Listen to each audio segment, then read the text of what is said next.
PSC വിറ്റ്സോണിൻ്റെ current affair സെഷനിലേക്ക് സ്വാഗതം. ഇന്ന് 2025 ജനുവരി കറണ്ട് അഫയർ ആണ് നോക്കുന്നത്.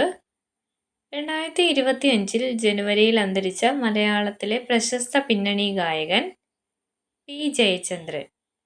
ദേശീയ തലത്തിൽ ജനിതക ഡേറ്റാബേസ് തയ്യാറാക്കുന്ന പദ്ധതി ജീനോം ഇന്ത്യ. എയ്റോ ഇന്ത്യ 2025 എവിടെയാണ് സംഘടിപ്പിക്കുന്നത്? ബാംഗ്ലൂർ. ഹെൻലി പാസ്പോർട്ട് സൂചിക 2025 ഇന്ത്യയുടെ സ്ഥാനം 85. ഇന്ത്യയിലെ ആദ്യത്തെ ഹരിത ഹൈഡ്രജൻ ഹബിന് പ്രധാനമന്ത്രി തറക്കല്ലിട്ടത് എവിടെ? വിശാഖപട്ടണം. 17ാമത് ബഷീർ പുരസ്കാരം ലഭിച്ചത് ആർക്ക്?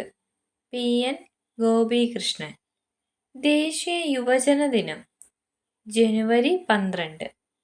2025 ഹെൻലി പാസ്പോർട്ട് സൂചികയിൽ 1ാം സ്ഥാനം നേടിയ രാജ്യം Singapore. 2024 French champions trophy football കിരീടം നേടിയ ജേതാക്കൾ PSG. കേരള നിയമസഭ സംഘടിപ്പിക്കുന്ന 3ാമത് അന്താരാഷ്ട്ര പുസ്തകോത്സവത്തിൻ്റെ വേദി നിയമസഭാ സമുച്ചയം തിരുവനന്തപുരം. 2025 ഓസ്കാറിലെ മികച്ച ചിത്രത്തിനുള്ള ജനറൽ കാറ്റഗറിയിലെ പ്രാഥമിക പട്ടികയിൽ ഇടം പിടിച്ച മലയാള ചിത്രം ആടുജീവിതം. 2025 പ്രവാസി ഭാരതീയ സമ്മാൻ അവാർഡ് ലഭിച്ചത് ഡോക്ടർ സയ്യിദ് അൻവർ ഖുർഷിദ്.